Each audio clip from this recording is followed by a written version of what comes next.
In this video, we will learn about counting particles in chemistry.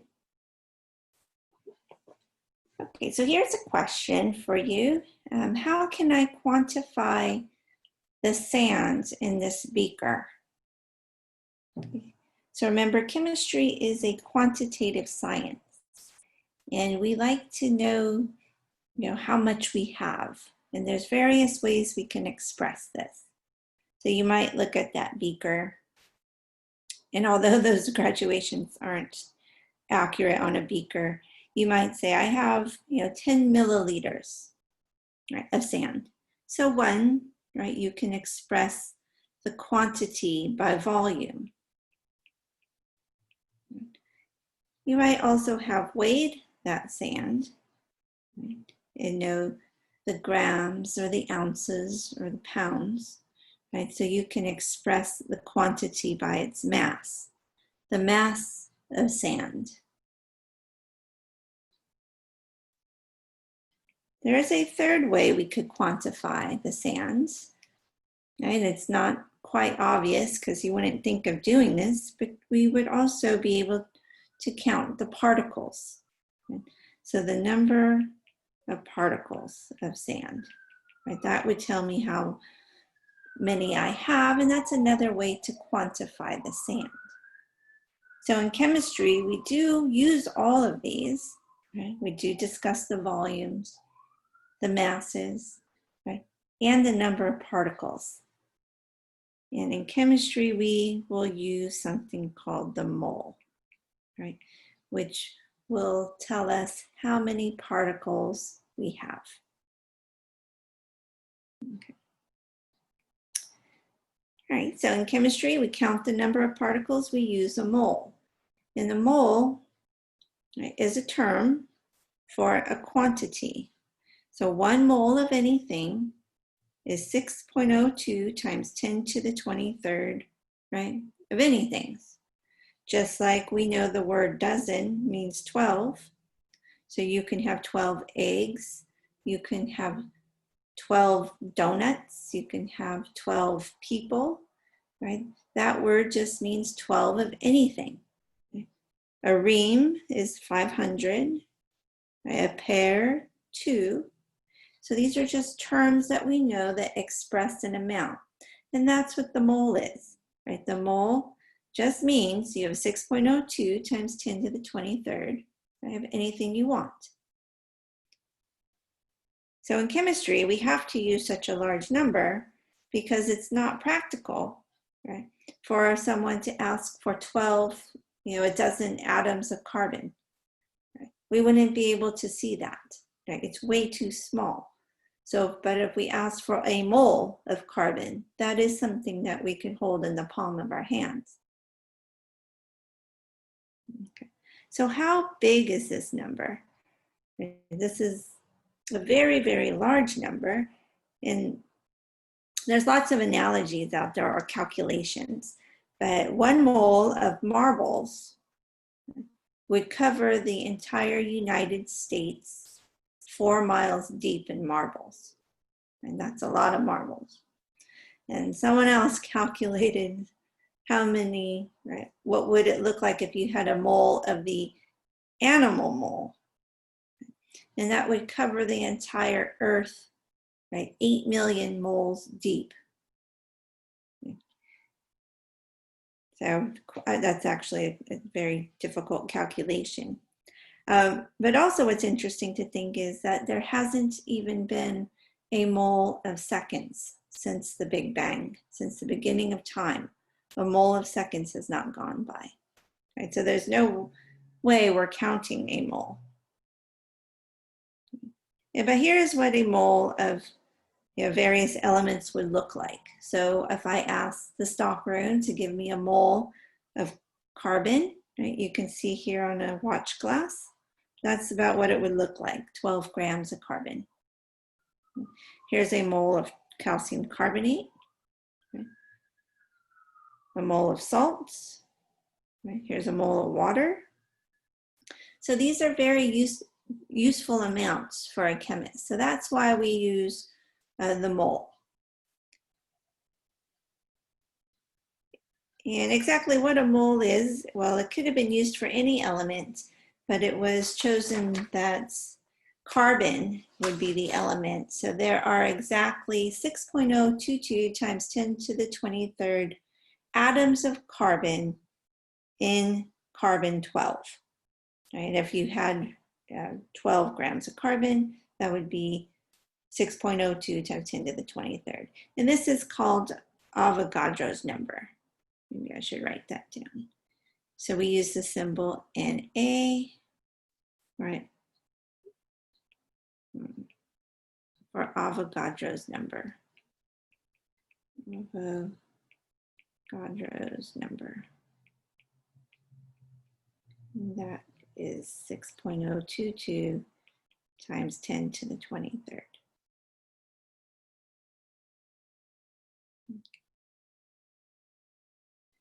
All right, so 1 mole is 6.02 times 10 to the 23rd particles. And in chemistry, we could be talking about atoms, molecules, formula units, the term we use for salts, electrons, ions, protons, etc. And so remember, this number is just like a dozen. So you can say I can have a dozen atoms, I can have a dozen molecules, right? This is just giving us the amount. So this can be used as a conversion factor. So remember in the earlier this semester, we learned about conversion factors. So we can put Avogadro's number over 1 mole or 1 mole over Avogadro's number, depending on how we need to use it in the problem. So let's try a problem. It says, how many atoms of gold are in 3 moles of gold? Okay. So what is given, right, is 3 moles. Oh, and by the way, mole is abbreviated MOL. You just dropped the E. I know it's not much of an abbreviation, but that's its abbreviation. 3 moles of gold. And what I want to know is how many atoms, right, of gold.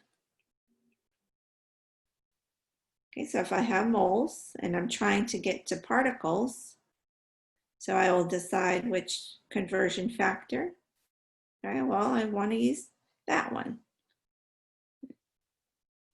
So 6.022 times 10 to the 23rd atoms. I can label it with any particle. So remember, these particles could be atoms, molecules, etc., any of these. And that's over 1 mole of gold. Okay. So that's how you'll write the conversion factor. Let's write a different color here. So moles of gold cancel. My answer will come out in atoms of gold.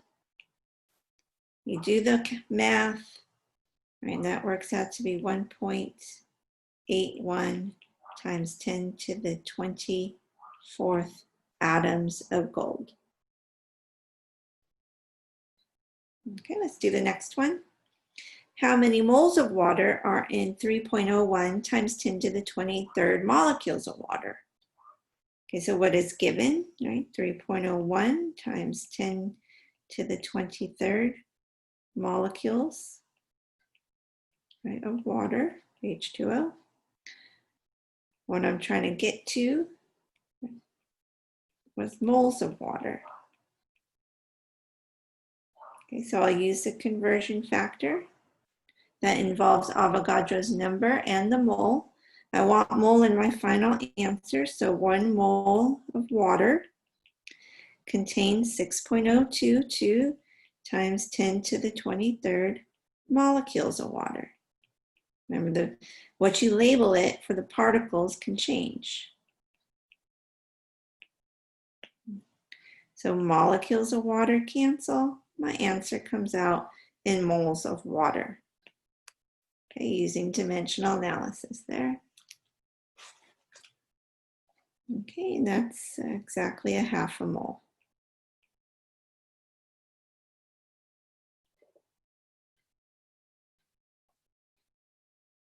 Okay. All right, how many sulfur atoms are in 1 mole of hydrogen sulfide? Okay, so this is hydrogen sulfide. It's very stinky. It's the rotten egg smell. And we're looking specifically, though, here it's asking for sulfur atoms. So in 1 molecule of hydrogen sulfide, right, we find 1 sulfur atom. So this is another type of problem where you might be given the formula and you have to make another relationship that involves how many atoms are in that molecule. All right, so let's write this out. So for every 1 mole of hydrogen sulfide, right, you can also say that in 1 mole of hydrogen sulfide, I have 1 mole of sulfur atoms. Okay, and then from there, you can turn that into the number of atoms. That 1 mole of sulfur contains 6.022 times 10 to the 23rd atoms of sulfur.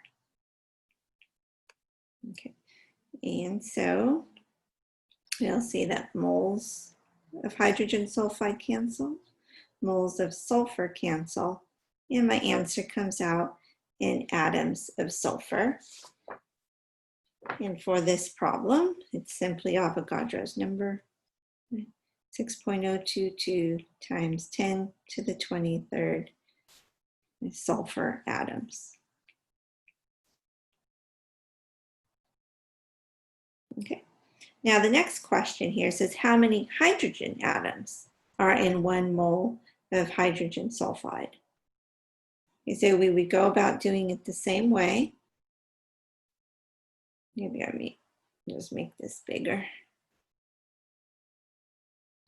So if I had 1 mole of hydrogen sulfide, and in every 1 mole of hydrogen sulfide, there are now 2 moles of hydrogen. And then I can convert that into atoms of hydrogen. So for every 1 mole of hydrogen, that's 6.022 times 10 to the 23rd atoms of hydrogen, right? Or of anything we want. Okay. And so 6.022 times 2. So 1.204 times 10 to the 24th hydrogen atoms. Okay, so we're using the relationship of the subscripts. How many atoms are there in a molecule or compound? Okay, let's try one last practice here. How many oxygen atoms are in a 2.5 mole sample of carbon dioxide? Okay, so what we're starting with is 2.5 moles of carbon dioxide, and what we want to get are oxygen atoms. Okay. And so first let's get to our oxygen atoms. So for every 1 mole of carbon dioxide, there are 2 moles of oxygen atoms. And then from there,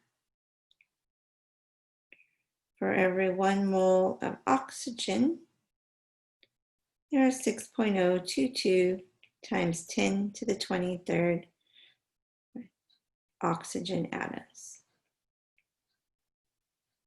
I guess I didn't need all that space. Okay, so moles of carbon dioxide cancel, moles of oxygen cancel, and I'm left with oxygen atoms. Okay, I did not calculate this, so 2.5 times 2 times 6.022 exponent to the 23rd. And that gives me, with 2 sig figs, 3.0 times 10 to the 24th oxygen atoms.